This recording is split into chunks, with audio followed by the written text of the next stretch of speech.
हर हर महादेव। मैं हूँ भारती सिंह। आज की प्रेरक प्रसंग कहानियों में आपका स्वागत है। आज की कहानी है कि एक यमराज होता है, वो पृथ्वी पर अपने दूत को भेजता है। एक स्त्री मर गई थी, उसकी आत्मा को लाने के लिए। तो वो जब यमराज धरती पर पहुंचता है तो वो देखता है कि वो जो स्त्री मर गई थी वो उसके 3 बेटियां थीं, जो एक जुड़वा थी, दोनों बहनें, और तीसरी जो थी वो बहुत छोटी थी। वो अपनी माँ के स्तन से अभी भी लटकी हुई थी। और वो तीनों को देख करके जो यमराज के दूत थे उसे बहुत दयनीय स्थिति देख करके उसे बहुत दया आने लगा।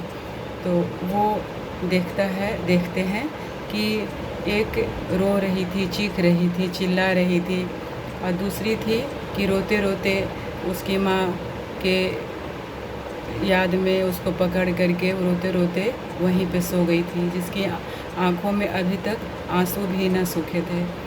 तीसरी जो छोटी बेटी थी वो अपनी माँ के स्तन से लटकी हुई थी और वो अभी भी उस स्तन से दूध पी रही थी। तो ये देख कर के यमराज को बहुत दया आ गया और वो जा कर के यमदूत को बोले, महाराज मैं ना ला सका उसकी माँ के आत्मा को। तो यमराज ने कहा कि ये तूने क्या किया, कितना बड़ा पाप कर दिया कि तुम अपने काम को ठीक से ना कर सके। तुम क्या कर दिया, तुमको इसका सज़ा भुगतना पड़ेगा। लेकिन वो बोला कि महाराज वो क्या उसके कुछ और दिन नहीं दे सकते हैं जो उसकी बेटी को उस स्थिति से निकल सके। तो वो बोले कि ये तुम बहुत ही अनर्थ बातें कर रहे हो, बहुत ही पाप कर्म वाले बातें कर रहे हो। जाओ तुम्हें इसकी सज़ा भुगतना पड़ेगा। तुम धरती पर जाओ, जब तक तुम अपने में 3 बार हंस नहीं लोगे तब तक तुम यहाँ ना आ सकोगे। और उस दूध को धरती पर फेंक दिया गया। तो वो धरती पर आया और उसके शरीर पे कोई भी कपड़ा, कोई भी वस्त्र ना था और वो नंग धड़ंग नीचे पड़ा हुआ था।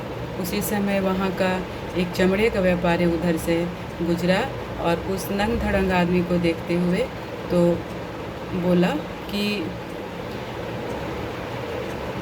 ये कौन है। तो उसे दया आ गया। तो वो अपने बच्चों के लिए ठंड के दिन में बाज़ार से कंबल, गरम वस्त्र, ऊनी कपड़े सब ले कर के आ रहा था। तो देख करके उस जो देवदूत थे जो नंग धड़ंग पड़े हुए थे उनको कंबल दे दिया और दे करके बोले कि आप चलिए मेरे साथ मेरे घर। और वो देवदूत को लेते हुए अपने घर चले गए। जा कर के तो वहाँ उनकी जो पत्नी थी वो जो इस तरह से थे, पड़े हुए थे, कंबल में ओढ़े हुए थे, तो उनको देख करके बहुत उससे गुस्सा आ गया। वो बहुत चिड़चिड़ाने लगी, बहुत ही अनाप शनाप बोलने लगी, बहुत ही बुरा व्यवहार करने लगी। तो जो चमड़े का व्यापारी था वो अपनी पत्नी को शांत किए, बोले कि ये बहुत गरीब है और बहुत असहाय स्थिति में है, इसलिए हम ले कर के आए हैं और शांत हो जाने का बहुत विनती करते हैं। तो उनकी पत्नी शांत हो जाती है। तो देवदूत वहाँ हंसता है, बोलता है कि इन्हें क्या पता कि हम कौन हैं। मेरे आने से इनके घर में क्या क्या कुछ होगा। मेरे आने से इनके घर में खुशियाँ आ जाएंगी। मेरे आने से इनके घर में सुख समृद्धि आ जाएगा। मेरे आने से इनके घर में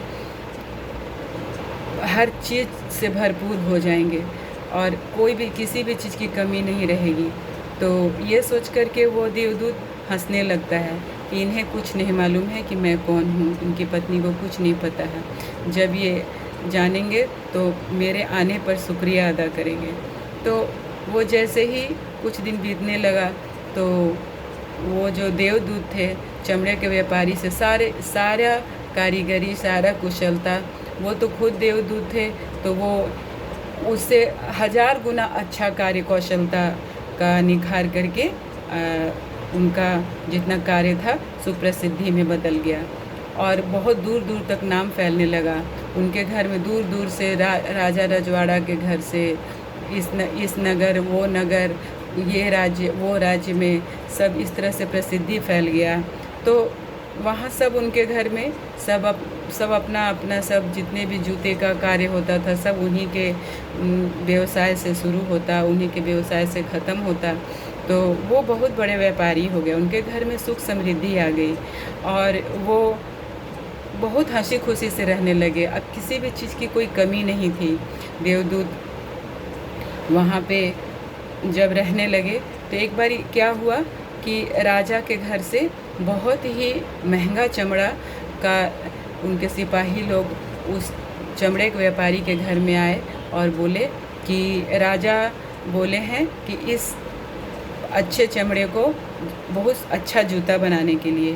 तो चमड़े के व्यापारी देवदूत से बोले कि इसका बहुत अच्छा चमड़े का जूता बनाना, स्लीपर नहीं। तो चमड़े का व्यापारी यह करके चला जाता है, लेकिन देवदूत वो स्लीपर ही बना देते हैं। तो यह देख कर के चमड़ा का व्यापारी बहुत गुस्सा हो जाता है, बोलता है कि ये तुमने क्या कर दिया, ऐसे तो हम लोग सब फंस जाएंगे और हम लोग का फांसी की सज़ा हो जाएगी और हम लोग को बहुत कारागार में बहुत हम लोग को दुख दर्द दिया जाएगा, तो ये तुमने क्या कर दिया। वो आग बुलबुला हो कर के और उसी समय अग्नि का लकड़ी लेकर के फेंक के मारने लगते हैं। तो देवदूत उस समय हंसा, बोला कि वो सोचने लगे कि मेरे होने से इनके इतने सुख समृद्धि हैं, इतने इनका यश है, इतना व्यापार इनका चमका हुआ है और इन्हें तो ज्ञात भी नहीं है कि आगे क्या होने वाला है।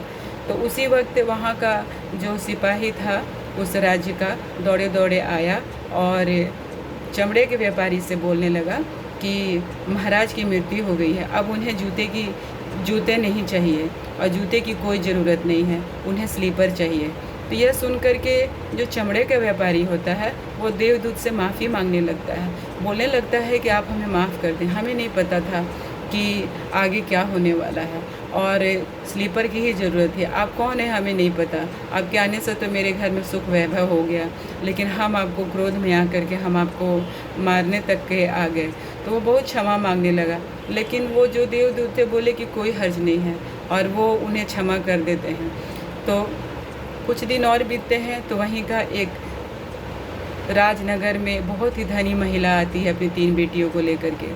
तो 3 बेटी लेकर के आती है, तो जैसे ही वो घुसती है चमड़े के व्यापारी के जो उसका दुकान होता है, उसका जो कार्यस्थल होता है, वहाँ लेके पहुँचती है, बोलती है कि इनके लिए सुंदर सुंदर जूतियाँ बनाइए।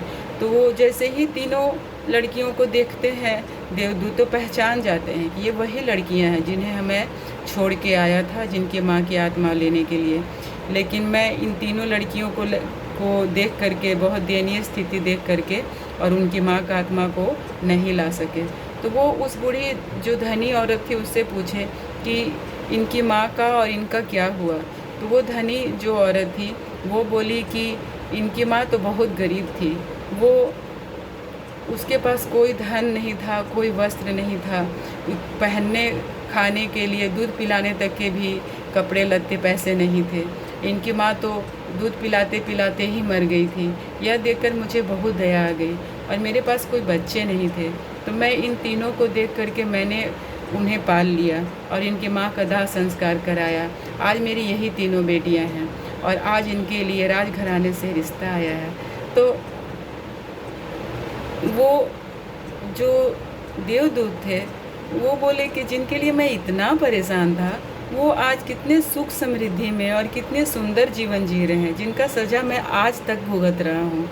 तो वो खुद पे वो तीसरी बार हंसे, बोले कि जो हम देख पाते हैं वो हम कभी नहीं देख पाते, जो नियति होती है वो हम कभी नहीं देख पाते हैं और जो नहीं देख पाते वो बहुत बड़ा विस्तार होता है और जो आगे होने वाला होता है वो कभी हम अंदाज़ा नहीं लगा सकते हैं। इसलिए हम वो चमड़े के व्यापारी से तीनों भूलों के बारे में बताता है और बताते हैं और बोलते हैं कि ये मेरी 3 भूल थी जिसका मैं सज़ा भुगत रहा था।